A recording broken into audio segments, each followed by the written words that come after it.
بسم اللہ الرحمن الرحیم الحمد للہ رب العالمین والصلاة والسلام علی سیدنا مولانا محمد خاتم النبیین و امام المرسلین وعلی آلہ واصحابہ اجمعین وعلی کل من تبعہم بإحسان الی یوم الدین۔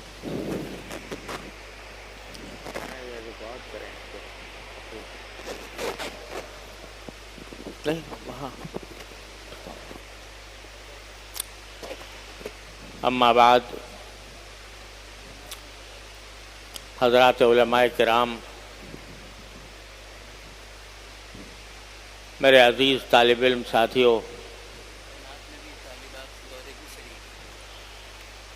اور عزیز طلباء اور طالبات، السلام علیکم ورحمۃ اللہ تعالی وبرکاتہ۔ اللہ تبارک و تعالی کا فضل و کرم ہے کہ اس نے ہمیں اس نئے سال کے آغاز کی توفیق عطا فرمائی، اور آج سے ہم اپنے سال بھر کے تعلیمی سفر شروع کر رہے ہیں۔ اللہ تبارک و تعالیٰ اس کو ہم سب کے لیے مبارک فرمائے۔ میں سب سے پہلے تو تمام ان طلباء کا دل و جان سے خیر مقدم کرتا ہوں جو جامعہ میں تعلیم حاصل کرنے کے لیے دور دراز سے مختلف علاقوں سے تشریف لائے ہیں۔ اللہ تبارک و تعالیٰ ان کو اپنے اس مقصد میں کامیاب فرمائے۔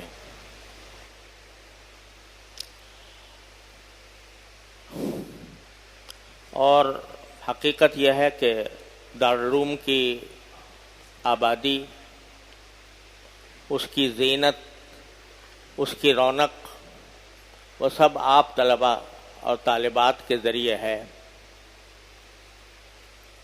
جب آپ لوگ چلے جاتے ہیں تو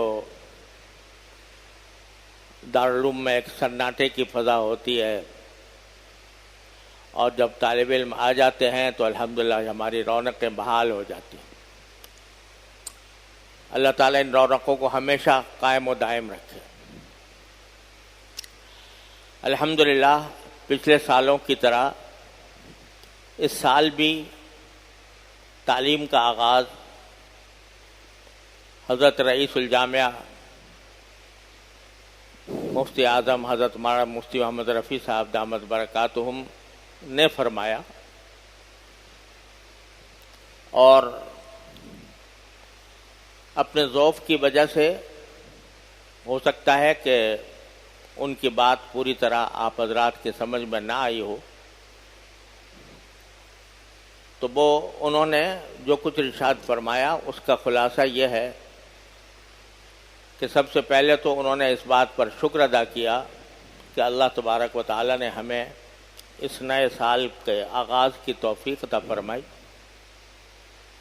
اور دعا بھی فرمائی کہ اللہ تبارک و تعالی ہمیں اپنے رضا کے مطابق یہ سال پورا کرنے کی توفیق عطا فرمائے۔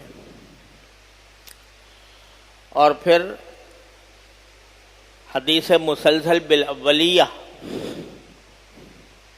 جو حدیث ایسی ہے کہ جو حضرت سفیان ابن عیینہ رحمۃ اللہ علیہ کے وقت سے آج تک جب بھی کوئی طالب علم کسی استاد کے پاس حدیث پڑھنے جاتا ہے تو اس کو پہلے وہ حدیث پڑھائی جاتی ہے۔ تو وہ حدیث بھی حضرت نے نہ صرف پڑھی بلکہ اس کے بارے میں یہ فرمایا کہ میں اس تسلسل کے ساتھ تمام اساتذہ کرام کو اور تمام فضلاء کو جنہوں نے دور حدیث مکمل کر لیا ہے یا دور حدیث میں آئے ہیں، ان سب کو میں اس کی اپنی طرف سے روایت کی اجازت دیتا ہوں۔ اور پھر یہ بھی فرمایا کہ میں اپنی تمام مرویات کی آپ سب کو اجازت عامہ دیتا ہوں، جو ایک بہت بڑی سعادت ہے جو اللہ تبارک و تعالیٰ نے ان کی طرف سے سب سامعین کو عطا فرمائی۔ اللہ تبارک و تعالیٰ ان کی عمر میں، ان کے علم میں، ان کی صحت میں اور قوت میں برکت عطا فرمائے۔ الحمدللہ اس مجلس کو ان کی تشریف آوری اور ان کے اس کلمات سے اللہ تبارک و تعالیٰ نے بہرور فرمایا۔ ہم سب اس پر اللہ تعالیٰ کے بارگاہ میں شکر ادا کرتے ہیں۔ آگے بڑھنے سے پہلے میں خود بھی، چونکہ دور حدیث کے ساتھیوں کا یہ پہلا سبق ہوگا، اس لیے میں خود بھی حدیث مسلسل بالاولیہ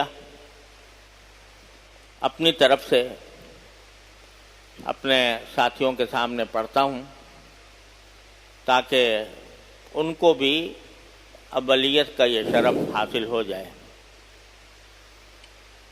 تو میں کہتا ہوں کہ حدثنی حسن المشاط شیخ حسن المشاط المکی المالکی رحمہ اللہ تعالی والشیخ محمد یاسین الفادانی رحمہ اللہ تعالی والشیخ الناخبی رحمہ اللہ تعالی کل واحد منہم یرویہ باسنادہ الی سیدنا عبداللہ بن عبد العاص رضی اللہ تعالی عنہما قال قال رسول اللہ صلی اللہ علیہ وسلم الراحمون یرحمہم الرحمن تبارک و تعالی ارحموا من فی الارض یرحمکم من فی السماء۔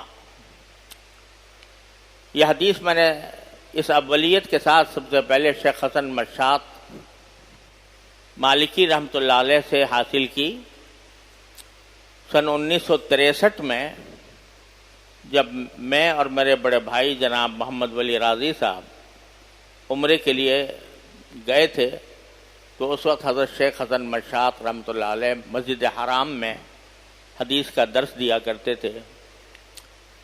تو وہاں پر اللہ تعالیٰ نے ان سے یہ تلمذ کا شرف عطا فرمایا اور انہوں نے مجھے یہ حدیث عطا فرمائی۔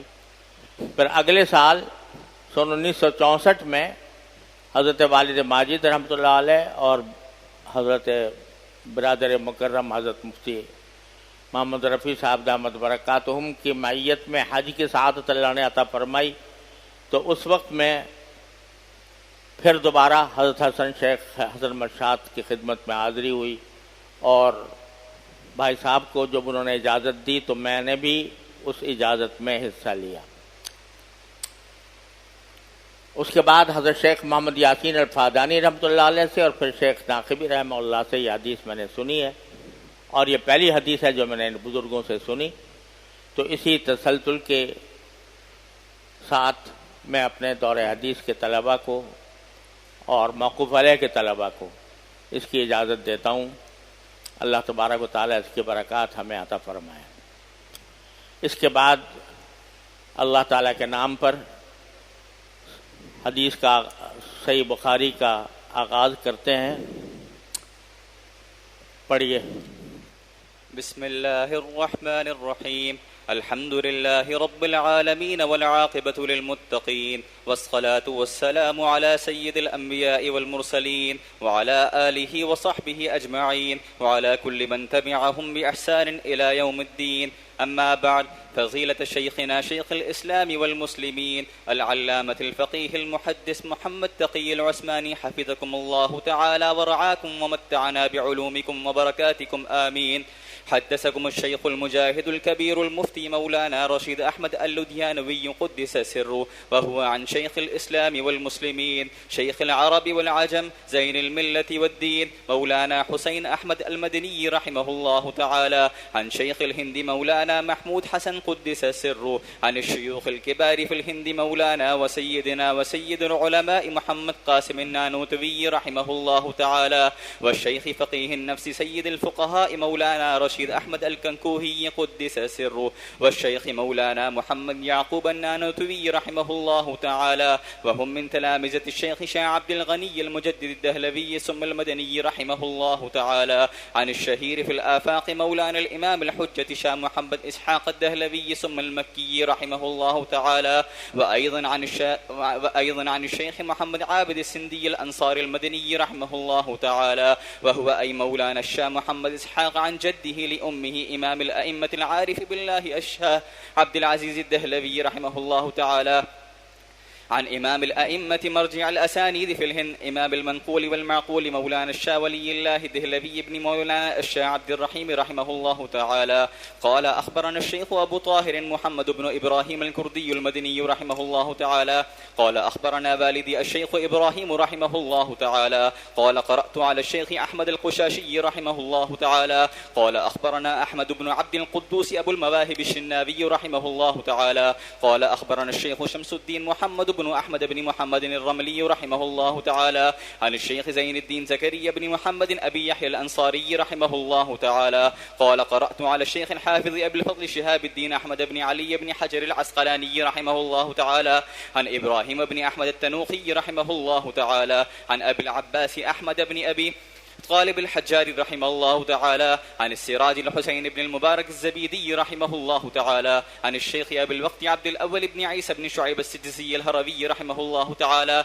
عن الشيخ أبي الحسن عبد الرحمن بن مظفر الداودي رحمه الله تعالى عن أبي محمد عبد الله بن أحمد السرخسي رحمه الله تعالى عن أبي عبد الله محمد بن يوسف بن مطر بن صالح بن بشر الفربري رحمه الله تعالى عن مؤلفه أمير المؤمنين في الحديث الإمام الهمام الحافظ الحجة أبي عبد الله محمد بن إسماعيل بن إبراهيم بن المغيرة بن البردزبة الجعفي اليماني البخاري رحمه الله تعالى ونفعنا بعلومهم وبركاتهم آمين. قال: بسم الله الرحمن الرحيم. باب كيف كان بدء الوحي إلى رسول الله صلى الله عليه وسلم وقول الله عز وجل: إنا أوحينا إليك كما أوحينا إلى نوح والنبيين من بعده. وبه قال: حدثنا الحميدي رحمه الله تعالى قال: حدثنا سفيان رحمه الله تعالى قال: حدثنا يحيى بن سعيد الأنصاري رحمه الله تعالى قال: أخبرني محمد بن إبراهيم التيمي أنه سمع علقمة بن وقاص الليثي رحمه الله تعالى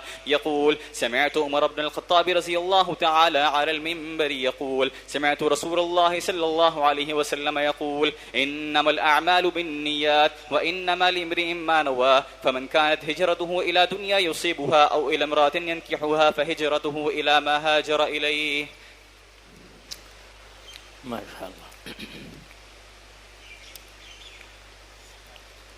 یہ صحیح بخاری کا پہلا باب ہے اور پہلی حدیث ہے جو ابھی آپ کے سامنے پڑھی گئی.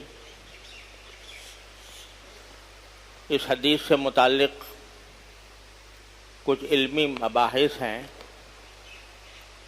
اس ترجمۃ الباب سے متعلق بھی اور اس کی اسناد سے متعلق بھی اور اس کے متن سے متعلق بھی کچھ علمی مباحث ہیں جو انشاءاللہ اس کے صحیح بخاری کے جو تفصیلی درس میں آپ حضرات کے سامنے آئیں گے. لیکن جو حدیث امام بخاری رحمۃ اللہ علیہ نے روایت فرمائی ہے اور جس سے کتاب شروع کی ہے وہ بڑی اہم ہے، اور امام بخاری کا مقصد بھی یہ ہے کہ کتاب شروع کرنے سے پہلے اس حدیث کو مد نظر رکھ کر ہم اپنی نیتوں کی اصلاح کریں. حدیث ایسی ہے جو اکثر و بیشتر مسلمانوں کو یاد بھی ہوتی ہے. انما الاعمال بالنیات، کہ تمام اعمال کا دار و مدار نیتوں پر ہے. کوئی بھی عبادت اچھی نیت کے بغیر اللہ تبارک و تعالیٰ کے ہاں قبول نہیں ہوتی، اس پر اجر و ثواب مرتب نہیں ہوتا۔ وَإِنَّمَا لِامْرِئٍ مَّا نَوَىٰ، ہر شخص کو وہی ملے گا جس کی اس نے نیت کی۔ اگر اللہ کی رضا کی نیت کی تو اللہ تعالیٰ کی رضا حاصل ہوگی، اجر و ثواب ملے گا، جنت حاصل ہوگی۔ اور اگر دنیا مقصود تھی تو اگر وہ مباح ہے تو وہ دنیا مل جائے گی، ثواب نہیں ملے گا۔ اور اگر دنیا کی نیت کرنا اس میں حرام تھا تو الٹا گناہ ہوگا۔ آگے پھر اس کی تفصیل رسول کریم صلی اللہ علیہ وسلم نے ارشاد فرمائی کہ فمن کانت ہجرتہ الی دنیا یصیبها او الی امرأۃ ینکحها،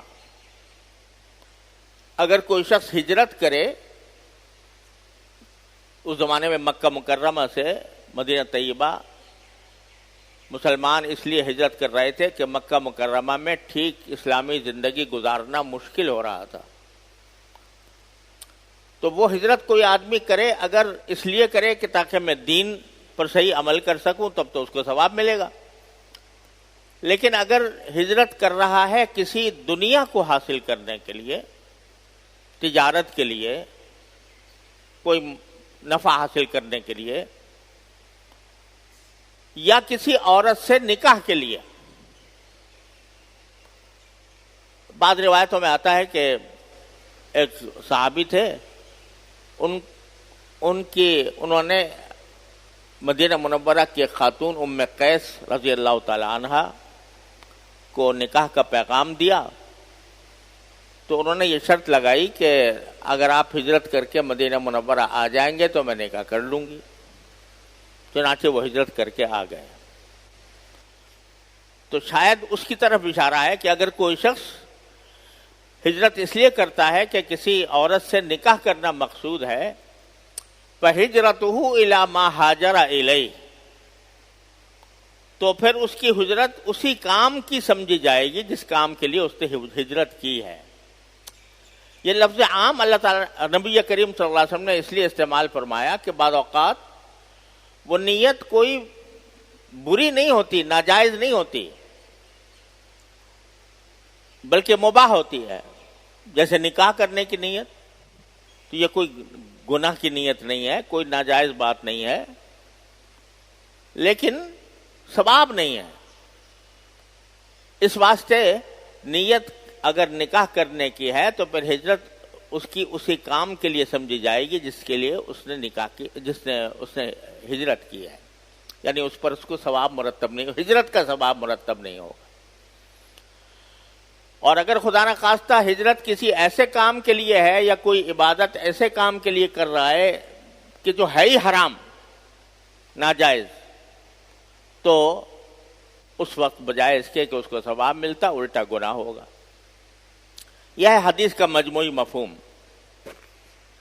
اور امام بخاری رحمۃ اللہ علیہ، اللہ تعالیٰ ان کے درجات بلند فرمائیں، ان کے مدارک بڑے عجیب ہوتے ہیں۔ انہوں نے یہ حدیث سب سے پہلے روایت کی ہے، بلکہ جو باب قائم کیا ہے باب کیف کان بدء الوحی الی رسول اللہ صلی اللہ علیہ وسلم، اس سے اس کا بظاہر کوئی جوڑ بھی نظر نہیں آتا۔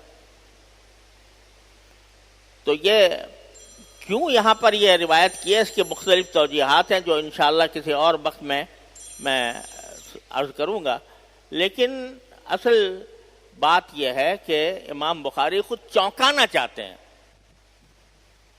کہ بھئی ابھی تو باب کہا تھا کیف کان بدء الوحی الی رسول اللہ صلی اللہ علیہ وسلم، بات یہ ہو رہی تھی کہ حضور اقدس صلی اللہ علیہ وسلم پر وحی کا آغاز کیسے ہوا، اور ایک ایسی حدیث لے آئے جس کا بظاہر اس سے کوئی تعلق نہیں ہے، تو چونکانا مقصود ہے۔ اور چونکا کر مجھے اور آپ کو یہ تنبیہ کی جا رہی ہے کہ سبق تو تم شروع کر رہے ہو اور حدیث کا شروع کر رہے ہو، لیکن قبل اس کے کہ حدیث کا سبق شروع کرو طالب علم کا آغاز کرو اس سے پہلے اپنے دل کو ٹٹول کر یہ دیکھو کہ کس نیت سے پڑھ رہے ہو. اگر نیت تمہارے پڑھنے کی اصل نیت اللہ تبارک و تعالیٰ کو راضی کرنے کی ہے اور اصل نیت یہ ہے کہ ہمیں قرآن و حدیث کے احکام معلوم ہوں، ان کو ہم اپنی زندگی میں اپنائیں، دوسروں تک اس کو پہنچائیں اللہ تعالیٰ کی رضا کی خاطر، تب تو یہ تمہارا طالب علم کا آغاز کرنا مناسب ہے اور قابل مبارکباد ہے. لیکن اگر خدا نہ کرے دلوں میں یہ نیت ہے کہ میں یہ پڑھ کر عالم کہلاؤں اور دنیا میری عزت کرے اور دنیا میرے ہاتھ چومے، لوگ مجھے مقدس سمجھیں، میرے مریدین اور متقدین کا ایک بڑا حلقہ ہو، دنیا میں میرا نام ہو، میری شہرت ہو اور اس کے ذریعے میں پیسے کماؤں، دنیا حاصل کروں، تو امام بخاری متنبہ کر رہے ہیں کہ ذرا سنبھل کر، پھر یہ تمہارا علم حاصل کرنے کا جو اقدام ہے یہ کوئی قابل مبارکباد نہیں ہے. پھر یہاں نہ بیٹھو، کہیں اور جاؤ اگر دنیا حاصل کرنی ہے تو یہاں نہیں.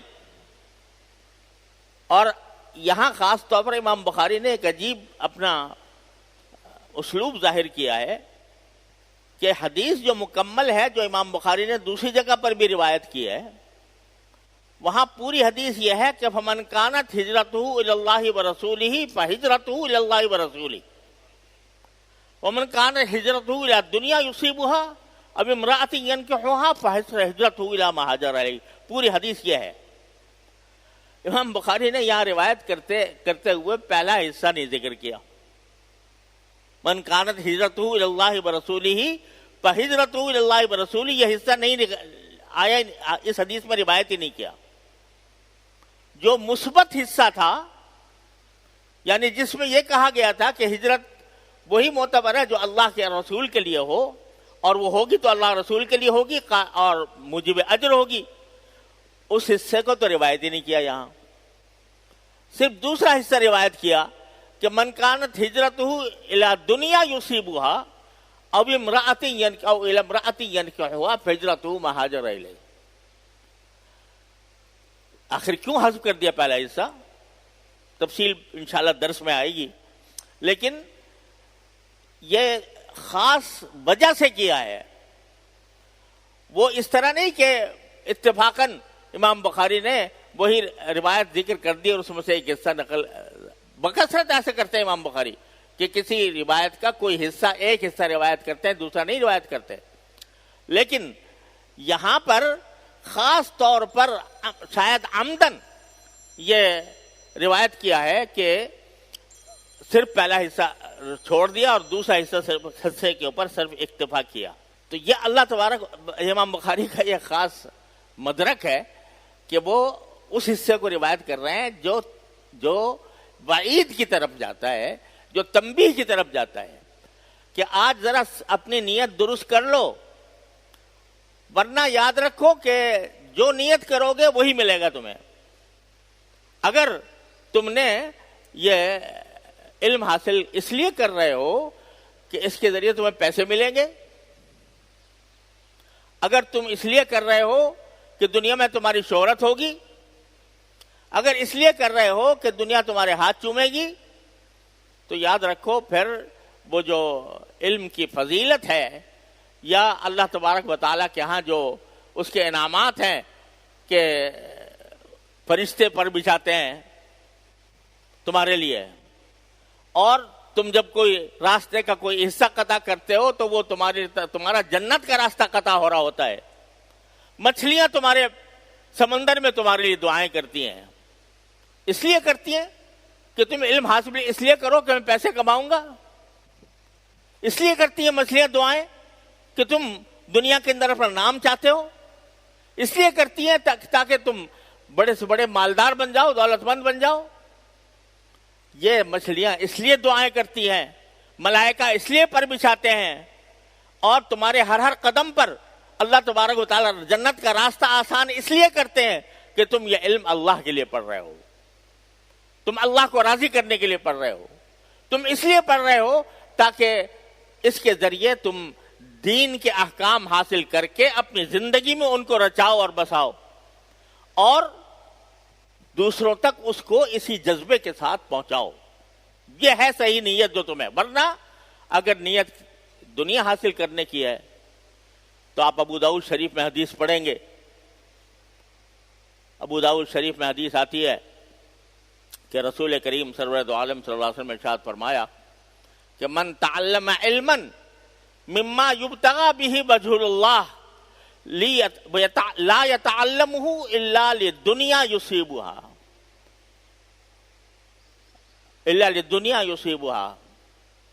لم يجد علف الجنة یعنی ریحها او کما قال صلی اللہ علیہ وسلم۔ کیا معنی؟ کہ جو شخص ایسا علم جو در حقیقت اللہ کی رضا کے لیے پڑھنا چاہیے، اگر وہ اس لیے پڑھ رہا ہے تاکہ اس کے ذریعے وہ دنیا کا ساز و سامان حاصل کرے، تو اس شخص کو جنت کی خوشبو بھی نہیں ملے گی کبھی۔ بتا دیا صاف صاف، علم اگر اس لیے پڑھ رہے ہو کہ اس کے ذریعے دنیا کا ساز و سامان حاصل کرو گے تو جنت کی خوشبو بھی سونگنے کی نوبت نہیں آئے گی تمہارے۔ اور ایک حدیث میں یہ بھی ارشاد ہے کہ کوئی شخص اگر دین کا علم حاصل کرتا ہے، غیر اللہ، دین کا بھی لفظ نہیں ہے وہاں پر، مجھے جہاں تک یاد ہے وہاں دین کا بھی لفظ نہیں ہے، من تعلم علما لغیر اللہ، کوئی بھی علم اگر اللہ کے سوا کسی اور اللہ کی رضا کے سوا کسی اور مقصد سے حاصل کرنے والا ہو، کوئی شخص علم کا، من تعلم علما لغیر اللہ فلیتبوأ مقعدہ من النار، تو اپنا ٹھکانہ جہنم میں بنا لے۔ علم حاصل کرنا اس لیے تاکہ میں اس کے ذریعے اللہ کے سوا کوئی اور چیز حاصل کروں، یعنی شہرت پاؤں، دولت پاؤں، ملازمتیں پاؤں، تو فلیتبوأ مقعدہ من النار، تو وہ اپنا ٹھکانہ جہنم کو بنا لے۔ یہاں میرے عزیزوں میں کچھ اہم بات آپ سے عرض کرنا چاہتا ہوں، اور وہ یہ کہ رسول کریم سرور دو عالم صلی اللہ علیہ وسلم کے ان ارشادات کے برعکس اس وقت دنیا بھر کی ذہنیت یہ بن گئی ہے کہ علم کا اصل مقصود زیادہ سے زیادہ دولت کمانا ہے۔ جتنے تعلیمی ادارے اس وقت علاوہ ہمارے ان دینی مدارس کے جتنے تعلیمی ادارے دنیا بھر میں قائم ہیں، صرف ہمارے ملک میں نہیں، دنیا بھر میں، وہاں تعلیم طلبہ حاصل کر رہے ہیں۔ ان طالب علموں سے جا کر پوچھو، کسی سے بھی طالب علم سے، بھائی کیوں پڑھ رہے ہو؟ ایک آدمی میڈیکل کالج میں داخل ہے، ایک آدمی سائنس کالج میں داخل ہے، ایک آدمی کامرس کالج میں داخل ہے، اور وہ وہاں پر تعلیم حاصل کر رہا ہے۔ اس سے پوچھو کہ بھائی کیوں پڑھتے ہو، تو آپ کو ایک ہی جواب ملے گا ہر ایک سے، اس لیے پڑھتا ہوں تاکہ اپنا کیریئر اچھا بناؤں۔ کیریئر اچھا بنانے کے کیا معنی ہے؟ کہ مستقبل میں مجھے کوئی بڑا عہدہ مل جائے، بڑی ملازمت مل جائے، جس کے اندر مجھے پیسے زیادہ حاصل ہو جائے۔ یہی ایک جواب ہوگا، یہ اس وقت یونیورسل جواب ہے پوری کائنات میں، بڑی بڑی یونیورسٹیوں میں کسی سے بھی جا کر پوچھ لو، تو اس کا جواب یہ ہوتا ہے کہ میں اس لیے پڑھ رہا ہوں تاکہ میں اپنا کیریئر بناؤں، مجھے اچھی ملازمتیں ملیں، مجھے اچھا منصب ملے، اور میں زیادہ سے زیادہ دولت کمانے کے لائق ہوں۔ یہ کسی زمانے میں یہ بات اتنی بڑی عیب تھی، اتنا بڑا عیب تھی کہ رسول کریم صلی اللہ علیہ وسلم فرما رہے ہیں کوئی بھی علم اگر غیر اللہ کے لیے حاصل کیا جائے گا تو وہ جہنم میں اپنا ٹھکانہ بنا لے. اور یہ بات صرف مسلمانوں میں نہیں، غیر مسلموں میں بھی تھی.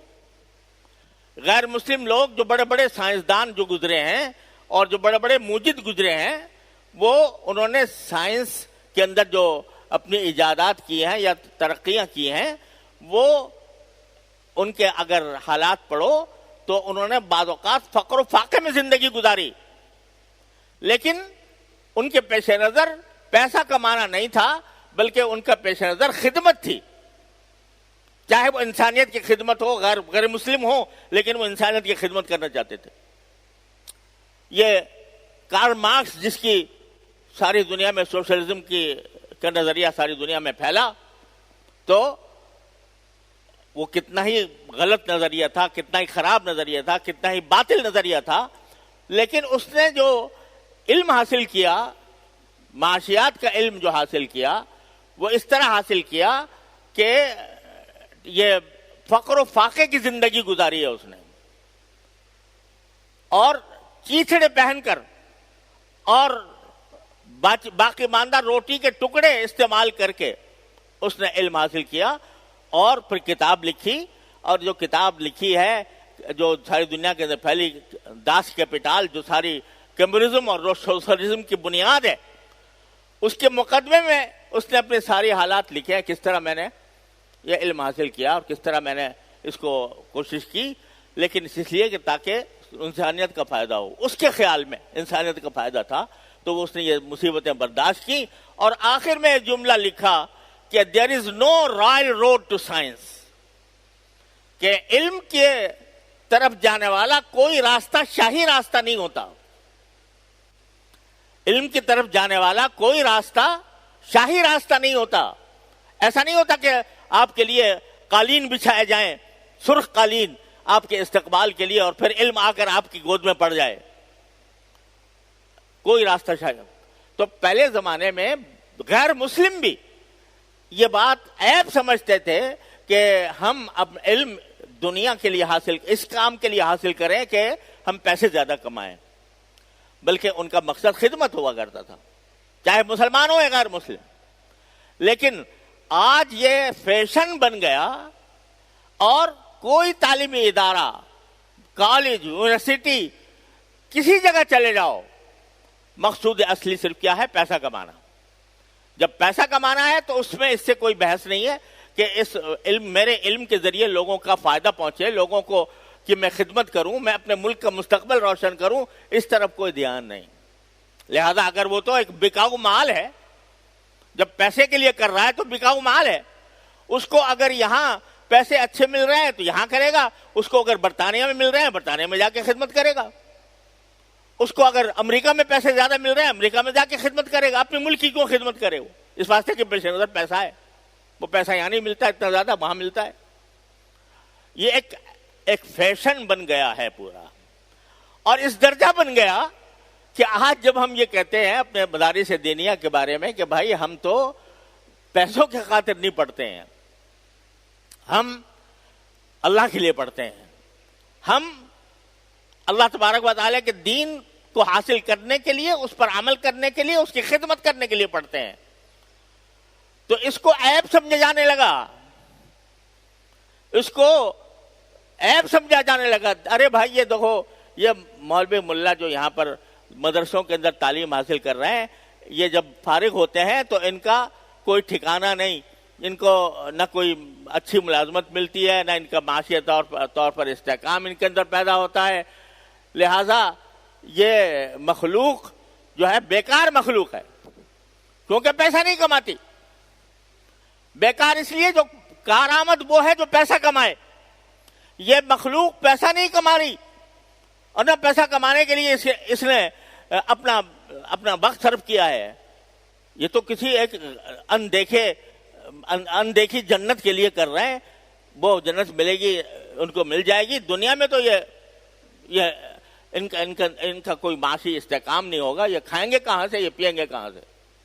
ہم سے کہا جاتا ہے، بڑے بڑے ارباب اقتدار سے ہماری باتیں ہوئی ہیں، وہ کہتے ہیں کہ بھئی تم یہ کیا کر رہے ہو، ان طلباء کے ساتھ دشمنی کر رہے ہو کہ ان کو تم ایسے علوم نہیں پڑھاتے، ایسے علوم نہیں سکھاتے جس کی وجہ سے ان کی تنخواہیں بڑھیں، یہ جا کے سرکاری ملازمتوں میں حصہ لیں اور یہ جا کر کوئی سی ایس پی آفیسر بن جائے، کوئی بیوروکریٹ بن جائے، کوئی یونیورسٹی کے اندر اعلیٰ درجے کا پروفیسر بن جائے وغیرہ وغیرہ، کوئی ڈاکٹر بن جائے، کوئی انجینئر بن جائے۔ ہم کہتے ہیں بھائی خدا کے لیے ہمیں اپنے حال پر رہنے دو۔ ہم یہ کام جو ہے اس لیے نہیں کر رہے کہ ان کو جا کے ڈگریاں ملیں اور یہ ڈگریاں لے کر اور بڑی ملازمتوں کے اندر حصے دار ہوں۔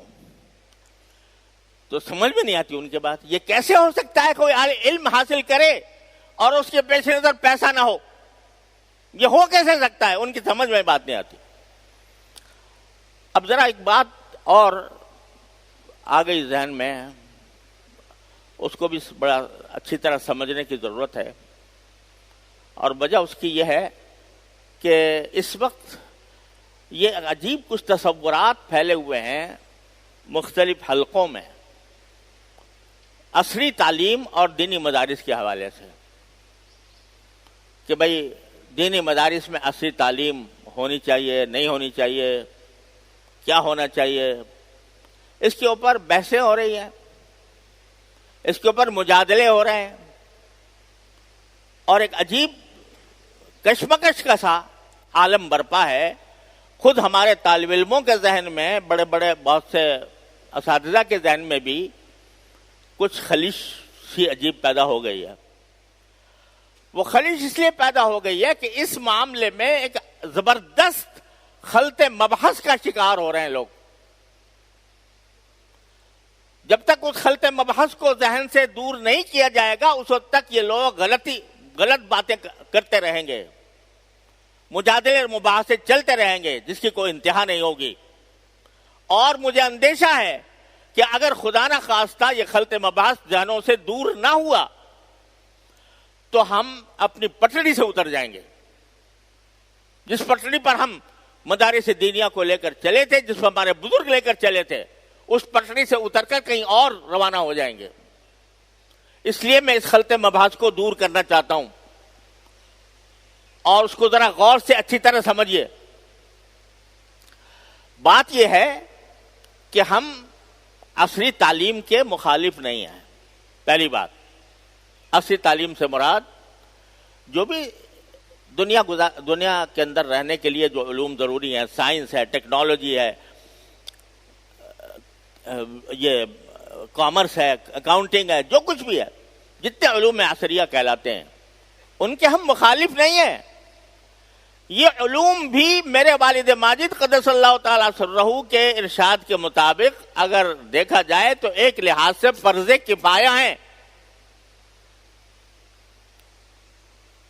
اگر فرض کرو کہ آدمی ڈاکٹری پڑھنا چھوڑ دے، طب پڑھنا چھوڑ دے، کوئی یہاں پر طب کا سکھانے والا نہ ہو، چاہے وہ طب یونانی ہو چاہے انگریزی ہو، اور کوئی بیمار ہو جائے، کیا ہوگا؟ وہ لوگوں کے ساتھ کے لیے سخت مشکلات کا باعث بنے گا۔ لہذا اگر کوئی ڈاکٹر بن رہا ہے تو معاشرے کی ایک اہم ضرورت پوری کر رہا ہے۔ کوئی آدمی سائنسدان ہے تو کیا ہم سائنس میں ہمیشہ غیروں ہی کے نقال بنے رہیں اور ہم خود سائنس کے اندر ترقی نہ کریں؟ یہ ہمارا فرض ہے۔ وَأَعِدُّوا لَهُم مَّا اسْتَطَعْتُم مِّن قُوَّةٍ کے تحت داخل ہے کہ تم قوت جتنی حاصل کر سکتے ہو کرو، وہ بھی ایک اہم کام ہے، بشرطے کہ میں پھر دوبارہ کہتا ہوں، بشرطے کہ پیسہ کمانے کے لیے نہ ہو، بشرطے کہ خدمت کے لیے ہو، اور خدمت کے لیے کے ذریعے اللہ تعالیٰ کی رضا کی خاطر ہو۔ تو ڈاکٹری میں کوئی عیب نہیں، سائنس میں کوئی عیب نہیں، کامرس میں کوئی عیب نہیں، کسی بھی عصری تعلیم میں بذات خود کوئی عیب نہیں ہے، بلکہ وہ کسی حد تک فرض کفایہ بھی ہے۔ لیکن خلط مبحث یہ ہے کہ ان عصری تعلیم کو جب مدرسوں کے ساتھ جوڑا جاتا ہے اور کہا جاتا ہے کہ مدرسوں کے اندر بھی عصری تعلیم پڑھانی چاہیے، اور ان کے نصاب میں ایسی تبدیلی کرنی چاہیے جو وقت کے تقاضوں کے مطابق ہو، اور اس کے مطابق یہاں مدرسوں سے بیوروکریٹ پیدا ہونے چاہیے، یہاں مدرسوں سے CPS آفیسر پیدا ہونے چاہیے، یہاں مدرسوں سے انجینئر اور ڈاکٹر پیدا ہونے چاہیے. تو یہاں ایک زبردست خلط مباحث ہو جاتا ہے. خوب اچھی طرح سمجھ لیجئے کہ مدارس کے اندر عصری تعلیم کے داخل کرنے کے سلسلے میں دو مختلف مقاصد ہیں.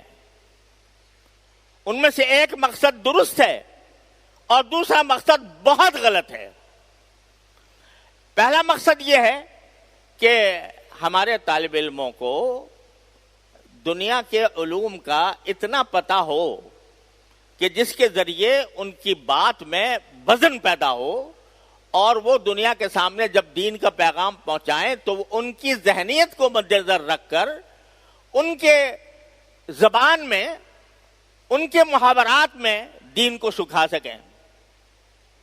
ایک مقصد یہ ہے عصری تعلیم کا. مثلا انگریزی زبان ہے، انگریزی زبان اگر مدارس کے اندر سکھائی جائے تو اس میں نہ صرف یہ کہ کوئی عیب نہیں بلکہ بہتر ہے، اور ہم سکھا رہے ہیں. کیوں؟ اس لیے تاکہ انگریزی زبان میں دین پھیلائیں دوسروں جگہ پر جا کر. اگر ہم ان کو دارالعلوم کے اور دینی مدارس کے طلباء کو وہ تعلیم کے جس کے ذریعے دنیا کے کم از کم حالات سے باخبر ہوں، دنیا کیسے چل رہی ہے، سیاست میں کیا ہو رہا ہے اور معیشت میں کیا ہو رہا ہے، یہ دنیا کے حالات سے باخبر ہوں، اتنی تعلیم دینا مدارس دینیہ میں، اس کا مقصد کیا ہے؟ ان کے بحیثیت عالم زیادہ مؤثر ہونا، ان کو بحیثیت عالم زیادہ مؤثر بنانا. یہ مقصد صحیح ہے، اور اس مقصد کے تحت الحمدللہ ہمارے ہاں دارالعلوم میں بھی اور وفاق المدارس کے نصاب میں بھی رفتہ رفتہ تبدیلیاں آ رہی ہیں. ہم آپ دیکھیے دارالعلوم کے اندر جب تک میٹرک نہ ہو تو کوئی طالب علم بلا میں داخل نہیں ہو سکتا. کیوں؟ میٹرک کا کیا تعلق ہے علوم دینیہ سے بظاہر راست؟ لیکن اس لیے تاکہ جو ہمارا عالم ہے وہ عالم ہو کر جائے تو اس کو دنیا یہ نہ کہے کہ اس کو دنیا کی خبر نہیں ہے، یہ بے خبر آدمی ہے اور اس کی وجہ سے اس کی بات میں کوئی وزن نہیں سمجھنا چاہیے. تو اب اس کو میٹرک تک یہ جو تعلیم ہے وہ اس لیے دی جا رہی ہے کہ تاکہ اس کی بات میں وزن پیدا ہو، دنیا کے سامنے جب دین کا پیغام پھیلائے تو ان کی زبان میں دے، ان کی ذہنیت کو مد نظر رکھ کر دے، کلم الناس علی قدر عقولہم کی بنیاد پر دے. اس مقصد کے تحت اگر آپ انگریزی پڑھتے ہیں، جغرافیہ پڑھتے ہیں، تاریخ پڑھتے ہیں، اس میں معاشیات پڑھتے ہیں، سیاسیات پڑھتے ہیں بقدر ضرورت، تو اس میں نہ صرف یہ کہ کوئی مذائقہ نہیں بلکہ یہ اس وقت کی اہم ضرورت ہے.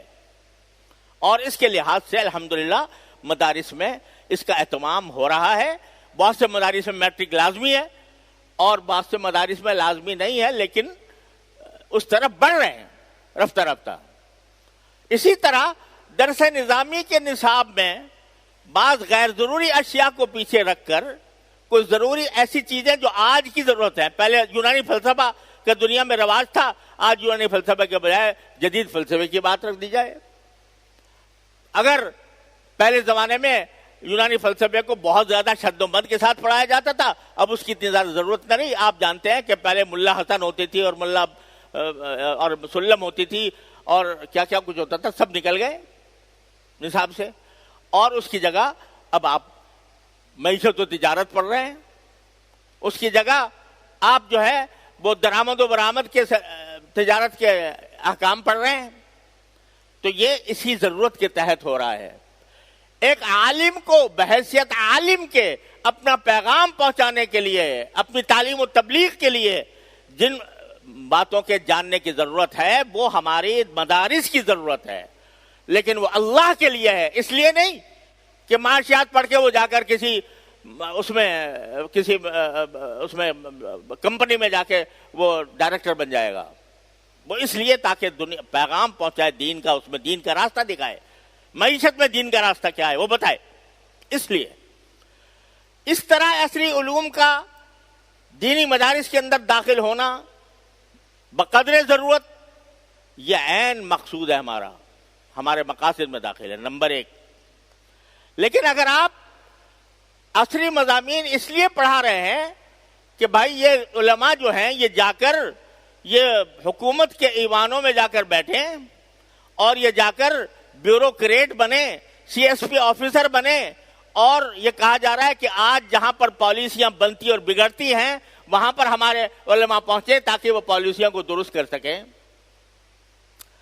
تو خوب سمجھ لیجئے ان خیال استو محال استو جنو۔ اگر آپ عالم کو ایک بیک وقت عالم کو آپ عالم بھی بنائیں گے عالم ہونے کی حیثیت سے، اور اس کو ساتھ ساتھ بیوروکریٹ بھی بنائیں گے، سی ایس پی آفیسر بھی بنائیں گے، تو جب وہ سی ایس پی آفیسر کی جا کر کرسی پہ بیٹھے گا تو بھائی بتاؤ وہ علم کا حق کہاں سے ادا کرے گا؟ اگر آپ نے سارے علماء کو کیا بنا دیا؟ سی ایس پی آفیسر بنا دیا، اس لیے کہ بھئی ملک کی اصلاح کرنی ہے اور ملک کے اندر اسلامی نظام لانا ہے، لہذا ہم جا کے سارے علماء کو سی ایس پی آفیسر کی نشست پہ جا کے بٹھا دیں۔ تو میرے بھائیوں، یہ 23,000 مدرسے جو قائم ہیں، جو علم دین کی تعلیم دے رہے ہیں، جو فقہ پڑھا رہے ہیں، جو حدیث پڑھا رہے ہیں اور جو تفسیر پڑھا رہے ہیں اور ان کے اندر محققین پیدا کر رہے ہیں، یہاں آدمی کہاں سے آئیں گے؟ اگر آپ نے سارے کے سارے سی ایس پی افسر بنا دیے درس نظامی کے لوگوں کو اور سی ایس پی افسر بنا دیا، اوپر جا کے بٹھا دیا، تو بھائی وہ کہاں جائیں گے؟ تو ایک بات تو یہ کہ اگر آپ کہیں کہ بھئی نہیں ہم ان میں تقسیم کر دیں گے کہ آدھے آدمی وہ جا کے مناصب پر بیٹھیں اور آدھے جو ہیں وہ علم کی خدمت کریں، تو بھائی وہ تقسیم کا معیار کیا ہوگا؟ تقسیم کا معیار کیا ہوگا؟ کتنے آدمی یہاں بٹھائیں گے، کتنے آدمی وہاں بٹھائیں گے؟ اور جو وہاں پر جائیں گے تو وہ اپنے کم از کم علم کے مشغلے سے تو محروم ہو جائیں گے۔ ایک بات اس میں اور زیادہ خطرناک کہی جاتی ہے کہ بھئی یہ علم دین جو ہے یہ تو آدمی کو چاہیے کہ مفت کرے کام، یا خدمت انجام دے اور اپنے معیشت کے لیے کوئی اور راستہ تلاش کرے، یعنی معیشت کے لیے عصری علوم حاصل کرے تاکہ اس کو معاش اچھا مل جائے، نوکری اچھی مل جائے اور اس کے ذریعے اس کے معاشی حالات بہتر ہو جائیں۔ اور جہاں تک علم دین کا تعلق ہے تو وہ اپنا اعزازی طور پر بغیر کسی معاوضے کے پڑھائے۔ یہ ایک بات یہ بھی ذہن میں آتی ہے لوگوں کے۔ تو بھائیوں، یہ بھی ایک شیطان کا دھوکہ ہے۔ وجہ یہ ہے کہ علم جو ہے وہ اپنا کوئی رقیب برداشت نہیں کرتا۔ اگر آپ ایک آدمی کو کہیں کہ بھئی تم پیسے تو کماؤ تجارت کر کے، یا پیسے تو کماؤ ملازمت کر کے، شام کے اوقات میں ذرا تھوڑا سا سبق پڑھا دیا کرو قدوری نوری رضا کا، تو بتاؤ اس کا علم سے تعلق کتنا قائم رہے گا؟ تجربہ ہے، میں نے اپنے والد ماجد قدس اللہ تعالیٰ سرہ سے سنا۔ حضرت شیخ الہند رحمۃ اللہ علیہ کے شاگرد تھے حضرت مولانا محمد سہول عثمانی صاحب رحمۃ اللہ علیہ۔ ایک مرتبہ دارالعلوم دیوبند میں پڑھاتے تھے، اور آپ جانتے ہیں دارالعلوم دیوبند میں اور ہمارے مدارس میں کیا حساب ہوتا ہے کہ جو مدرس ہوتا ہے وہ جتا ہی رہتا ہے پڑھانے میں صبح سے شام تک۔ تو ایک دن حضرت مولانا سہول صاحب نے حضرت شیخ الہند سے عرض کیا کہ حضرت ہم تو یہاں گھنٹوں جتے رہتے ہیں، نہ ہمیں تعلیف کا موقع ملتا ہے، نہ تصنیف کا موقع ملتا ہے، نہ کہیں جا کے بات کہنے کا موقع ملتا ہے۔ مجھے ایک پیشکش آئی ہے ایک سرکاری کالج سے، تو اس میں صرف 2 گھنٹے 3 گھنٹے سارے ہفتے میں پڑھانے ہوں گے، باقی وقت جو ہے میرے پاس خالی ہوگا تو اس میں تصنیفیں کروں گا، اس میں تالیفات کروں گا، اور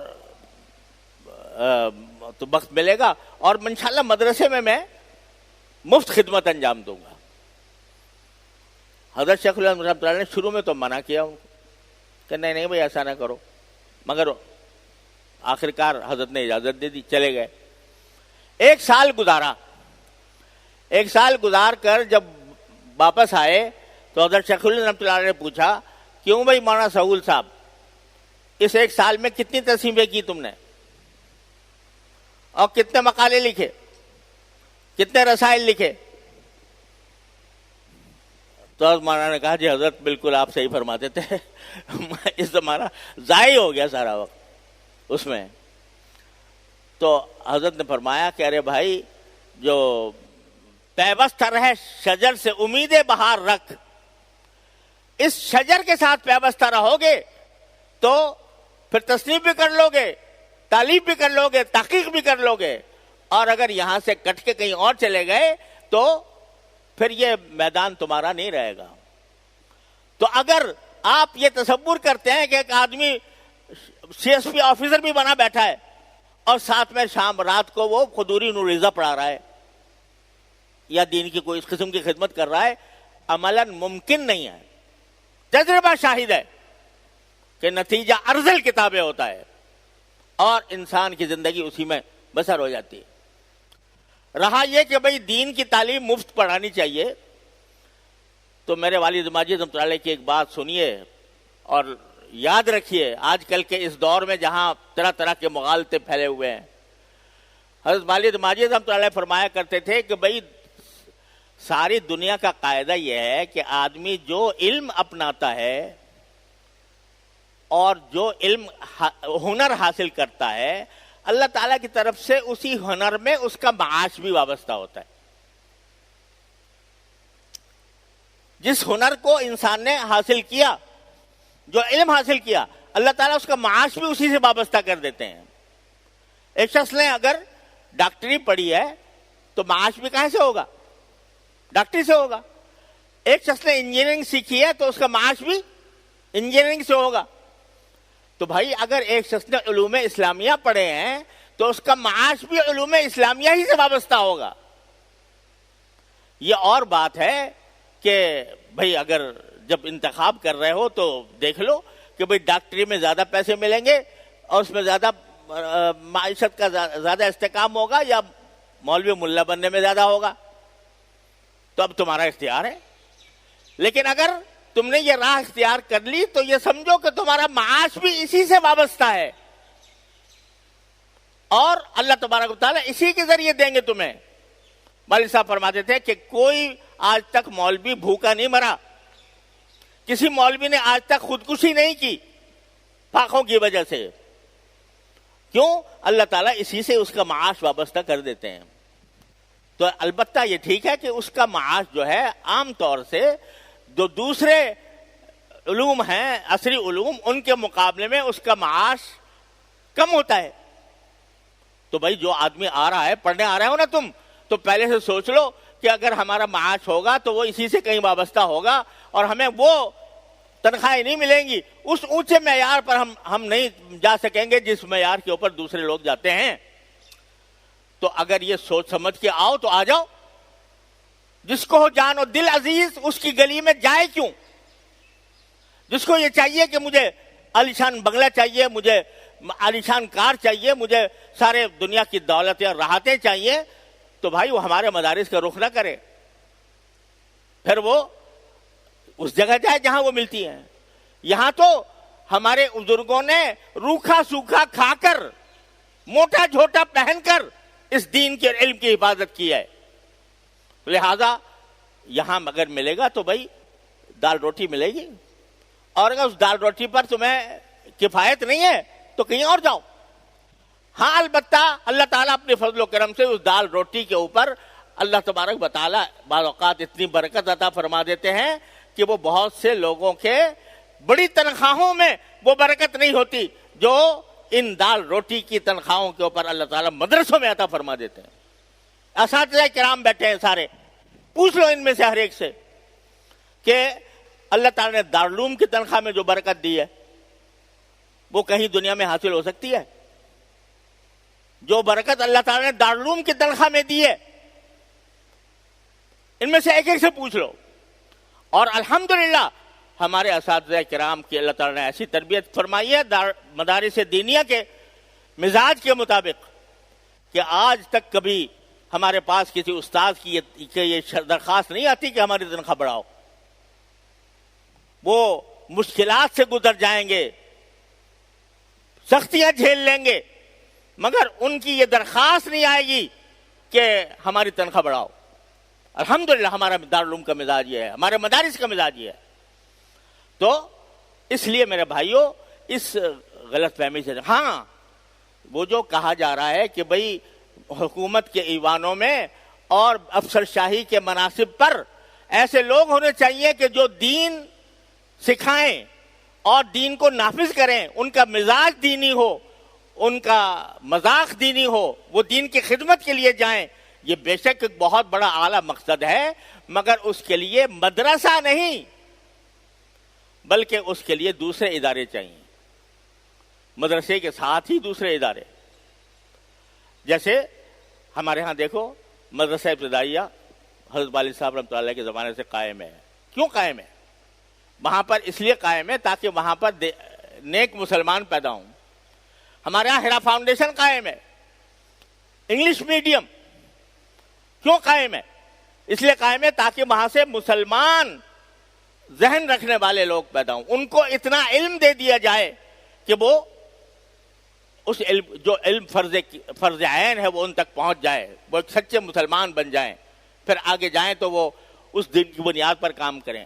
حضرت صدر دارالعلوم حضرت کی ایک تقریر ہے جس میں انہوں نے فرمایا کہ ہم یہ عصری علوم پڑھانا چاہتے ہیں, لیکن اس طرح کہ بھئی ہر ایک کا ایک دائرہ کار ہوتا ہے.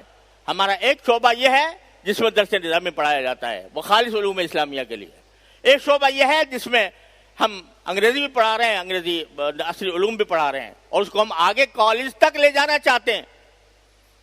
وہاں اس کے ذریعے آپ کالج کے ذریعے آپ پیدا کریں, سی ایس پی آفیسر پیدا کریں, ماہر معاشیات پیدا کریں, ماہر سیاسیات پیدا کریں, جو چاہیں پیدا کریں, لیکن وہ اس خاص ادارے کے ذریعے ہوں گے جو علماء کے زیر اثر ہوگا, مدرسوں کے زیر اثر ہوگا, مدرسوں کے ذہن کا حامل ہوگا. اس کو آپ پیدا کریں. یہ ایک مستقل مقصد ہے, اور الحمدللہ اس مقصد پر بھی مدارس دینیہ کام کر رہے ہیں. ہمارے ہاں بعض مدارس بہت عرصے سے سی ایس پی آفیسر کا کورس کرا رہے ہیں. جامعہ محمودیہ اسلام آباد میں بہت عرصے سے کر رہا ہے یہ کام, اور ہم بھی اس بارے میں سوچ رہے ہیں کہ یہاں سے ہیرا فاؤنڈیشن کے بعد پھر آگے کالج تک اس کو لے جائیں. لیکن یہ سب ایک مستقل مقصد کے تحت ہے. اس کو خلط مبحث کر کے خدا کے لیے مدارس کے علوم اسلامیہ کے نصاب کے ساتھ نہ جوڑو, ہر چیز کو اس کے مقام پر رکھو. تو اس طرح انشاءاللہ صراط مستقیم حاصل ہوگی, اور ہمارے اکابر کا جو برسہ ہے ہم اس کا تحفظ کر سکیں گے. ورنہ مجھے خطرہ ہے کہ پٹڑی سے اتر جاؤ گے, اور پٹڑی سے اتر کر حاصل کچھ نہیں ہوگا, نہ دنیا ملے گی نہ دین ملے گا. اگر درس نظامی کے اندر آپ نے ایسی تبدیلیاں کی جو آپ کو سی ایس پی آفیسر بنانے والی ہوں, تو آپ نہ سی ایس پی آفیسر بنیں گے, نہ عالم بنیں گے, نہ محقق بنیں گے, نہ مصنف بنیں گے, ایک چوچو کا مربع ہو کے رہ جائیں گے. لہذا یہ چند باتیں ہیں جو میں اس لیے عرض کر رہا ہوں کہ آج کل یہ بہت ذہنوں میں خلجان اور انتشار پھیلا ہوا ہے. کیا حرج ہے بھائی, عصری علوم میں کیا حرج ہے؟ اگر طالب علم جو ہے جا کے وہ سی ایس پی افسر بن جائے گا تو کتنا اچھا فائدہ ہوگا, اور نظام کس طرح درست ہو جائے گا. یہ ساری باتیں ایک انداز سے لوگوں کے ذہنوں میں تشویش پیدا کر رہی ہیں. اس لیے میں نے اس کی وضاحت کی. پتہ نہیں میں پوری طرح کر سکا یا نہیں کر سکا, کچھ سمجھ میں آئی کہ نہیں آئی. کیوں بھائی, کچھ سمجھ میں آیا فرق؟ تو اس لیے اس فرق کو مد نظر رکھتے ہوئے اب تو اپنی نیت کیا کر لو, نیت کیا کرو, علم دین کو حاصل کرنا اپنے عمل اور اپنے اصلاح کے لیے, اور اللہ تعالیٰ کی رضا کی خاطر, اللہ تعالیٰ کے اوپر توکل کر کے, اس کے اوپر بھروسہ کر کے یہ نیت کرو. اور بھائی جب یہ نیت کرو گے تو پھر امام مالک کا ایک قول یاد رکھو. امام مالک رحمۃ اللہ علیہ کا قول ہے کہ العلم لا يعطيك بعضه حتى تعطيه كلك. علم اس وقت تک تمہیں اپنا کچھ حصہ نہیں دیتا جب تک کہ پورا اپنا آپ اس کے حوالے نہ کر دو. تو اس کو ذرا اب کمر کس کے بیٹھو. یہ نہیں کہ ساتھ میں طالب علم بھی کرتا رہوں گا, نمازیں بھی قضا کرتا رہوں گا, اور مسجد میں بھی نہیں آؤں گا, اور جماعت بھی چھوٹ جائے گی, اور ساتھ میں موبائل سے بھی کھیلتا رہوں گا, اور یہ نہیں ہوگا. یہ پھر علم نہیں حاصل ہوگا. العلم لا يعطيك بعضه حتى تعطيه كلك. اللہ تعالیٰ نے آپ کے دارالعلوم کے اندر ایسی فضا بنا دی ہے کہ آپ کی ساری ضروریات یہاں پر موجود ہیں.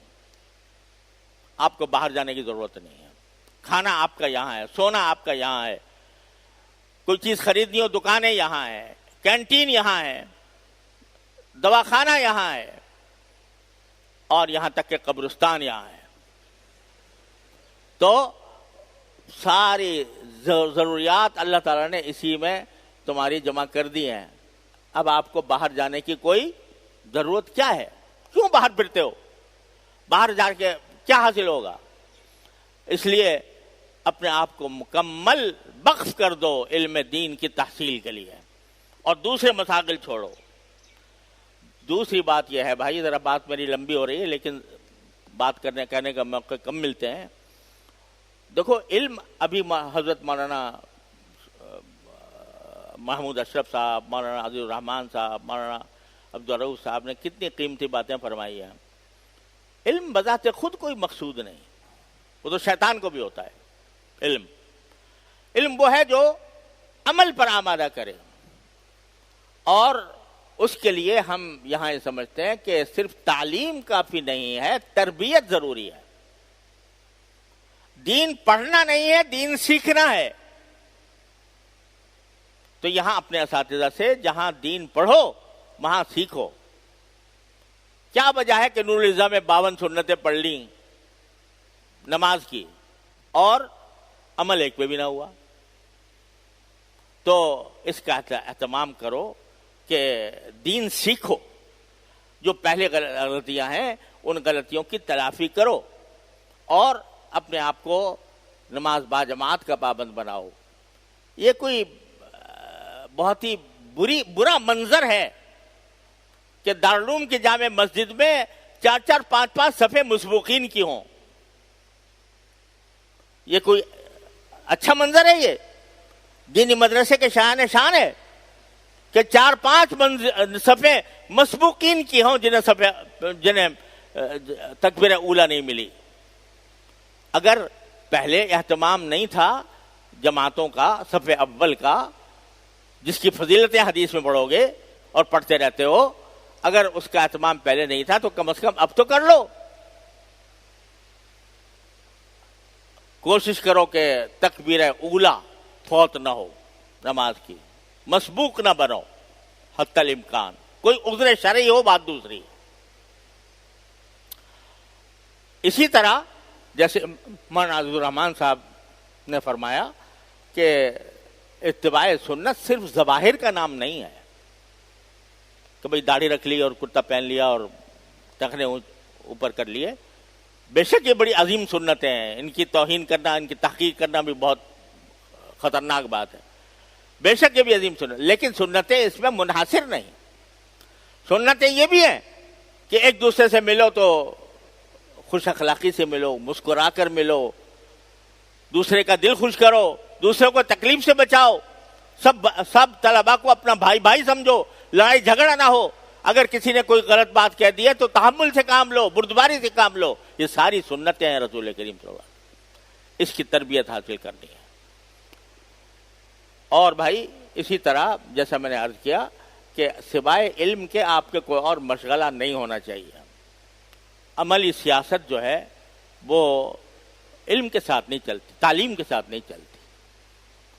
جب فارغ ہو جاؤ گے تعلیم سے پھر جو چاہو کرو, لیکن یہاں رہتے ہوئے اپنے آپ کو عملی سیاست میں مشغول کرنا بالکل ممنوع ہے, کیونکہ یہ دین کو, علم دین کے اندر کمال پیدا کرنے میں بہت بڑی رکاوٹ ہے. لہذا اس سے پرہیز کرو.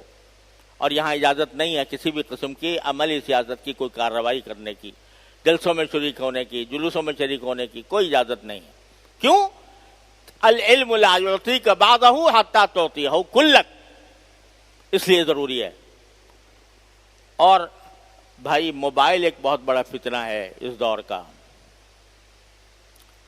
تو ہم نے یہ پابندی لگائی ہے کہ درسگاہوں میں کوئی موبائل لے کے نہیں جائے گا،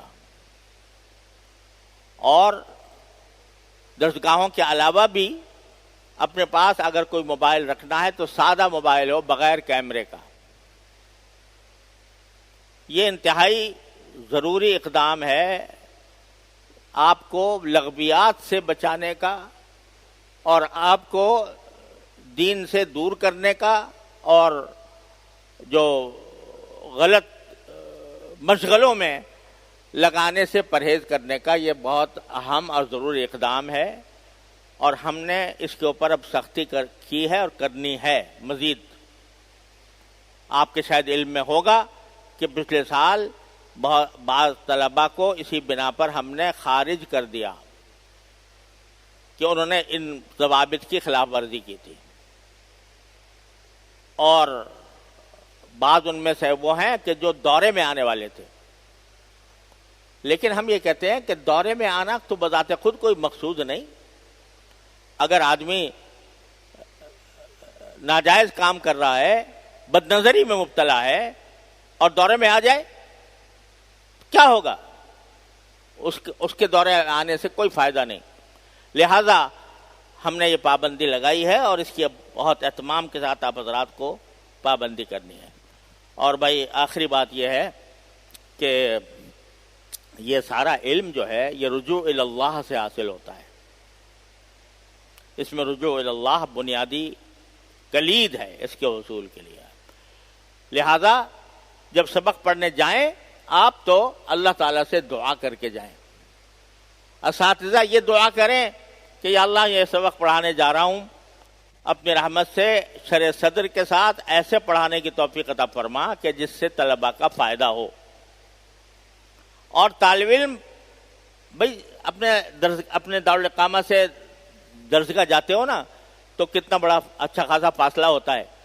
اس دوران یہ دعا کرتے چلے جاؤ، یا اللہ میں سبق پڑھنے جا رہا ہوں، اپنی رحمت سے مجھے اس کو صحیح صدر کے ساتھ سمجھنے کی بھی توفیق عطا فرمائیے اور اس کو یاد رکھنے کی بھی توفیق عطا فرمائیے، اور اس سے جو سبق مجھے عملی زندگی میں ملے اس پر عمل کی بھی توفیق عطا فرمائیے. یہ دعا کرتے ہوئے جایا کرو. اور اس دعا کے علاوہ زبان پر ذکر ہو، تسبیح ہو. تیسرا کلمہ سبحان اللہ والحمد للہ ولا الہ الا اللہ واللہ اکبر چلتے پھرتے تمہاری زبان پر رہے. نبی کریم صلی اللہ علیہ وسلم سے پوچھا گیا کہ سب سے افضل عمل کون سا ہے، تو آپ نے فرمایا یہ کہ تمہاری زبان ذکر اللہ سے تر رہے. تو ادھر ادھر کی باتیں سوچنے کے بجائے زبان پر اللہ کا ذکر رکھو، تسبیح تیسرا کلمہ رکھو. جتنا اللہ تبارک و تعالیٰ کا ذکر کرو گے، جتنا اللہ تبارک و تعالیٰ کے ساتھ رجوع کا اہتمام کرو گے، اتنا ہی انشاءاللہ علم میں برکت ہوگی اور علم کا صحیح فائدہ حاصل ہوگا. اللہ تبارک و تعالیٰ اپنے فضل و کرم سے ہمیں سب کو اس پر عمل کی توفیق عطا فرمائے. وآخر دعوانا ان الحمدللہ رب العالمین. چلو بھائی سب مل کے دعا بھی کر لیں. اللهم صل على سيدنا محمد وعلى ال سيدنا محمد كما صليت على ابراهيم وعلى ال ابراهيم انك حميد مجيد. ربنا ظلمنا انفسنا وان لم تغفر لنا وترحمنا لنكونن من الخاسرين. ربنا آتنا في الدنيا حسنة وفي الآخرة حسنة وقنا عذاب النار. ربنا اغفر لنا ذنوبنا وإسرافنا في أمرنا وثبت أقدامنا وانصرنا على القوم الكافرين. یا اللہ یا رحمان یا رحیم یا کریم اپنے فضل و کرم سے ہمارے تمام گناہوں کو معاف فرما دیجیے. یا اللہ ہم آج آپ کے بارگاہ میں علم کے تحصیل کا آغاز کر رہے ہیں. یا اللہ اپنے فضل و کرم سے اپنے رحمت سے ہماری نیتیں درست فرما دیجیے. ہمیں خالص اپنی رضا کے لیے پڑھنے اور پڑھانے کی توفیق عطا فرمائیے. یا اللہ خالص اپنی رضا کے لیے پڑھنے اور پڑھانے کی توفیق عطا فرمائیے. یا اللہ اپنے فضل و کرم سے ہمیں اتباع سنت کی توفیق عطا فرمائیے. اللهم انفعنا بما علمتنا وعلمنا ما ينفعنا اللهم انفعنا بما علمتنا وعلمنا ما ينفعنا اللهم انا نعوذ بك من علم لا ينفع ومن قلب لا يخشع ومن دعوة لا يستجاب لها. یا اللہ اپنے رحمت سے ہمیں علم نافع عطا فرما، عمل صالح عطا فرما. یا اللہ ہمیں عالم بے عمل بننے سے بچا لے. یا اللہ ہمیں عالم بے عمل بننے سے بچا لے. یا اللہ ہمیں عالم بے عمل بننے سے بچا لیجیے. یا اللہ ہمیں عالم با عمل بنائیے. یا اللہ ہمیں طلب علم کا جذبہ پیدا فرما دیجیے، طلب علم کی دھن عطا فرما دیجیے، طلب علم کا شوق عطا فرما دیجیے، اور یا اللہ اس کو پھر اپنے مرضیات کے اندر استعمال فرمائیے. یا اللہ دارالعلوم کے حفاظت فرما. یا اللہ دارالعلوم کے اکابر کی حفاظت فرما. یا اللہ اساتذہ کرام کو، ہمارے اساتذہ کرام کو، ان میں جو بیمار اور کمزور ہیں اللہ ان کو صحت و عافیت کاملہ عاجلہ مستمرہ عطا فرما. یا اللہ اپنے رحمت سے ان کے فیوض کو جاری اور ساری فرما. یا اللہ مدارس دینیہ کی حفاظت فرما. یا اللہ مدارس دینیہ کی حفاظت فرما. یا اللہ علوم قرآن و سنت کی حفاظت فرما. یا اللہ ہمیں اس کا ذریعہ بننے کی توفیق عطا فرما. یا اللہ ہمارے تمام جائز مقاصد کو پورا فرما دیجیے. ہمارے سے جن لوگوں نے بھی دعا کی درخواست کی ہے تحریری یا زبانی طور پر، اللہ ان سب کی دلی مرادوں کو اپنے فضل و کرم سے پورا فرمائیے. وصلی اللہ تعالی علی خیر خلقہ سیدنا مولانا محمد وعلی آلہ واصحابہ اجمعین. آمین برحمتک یا ارحم.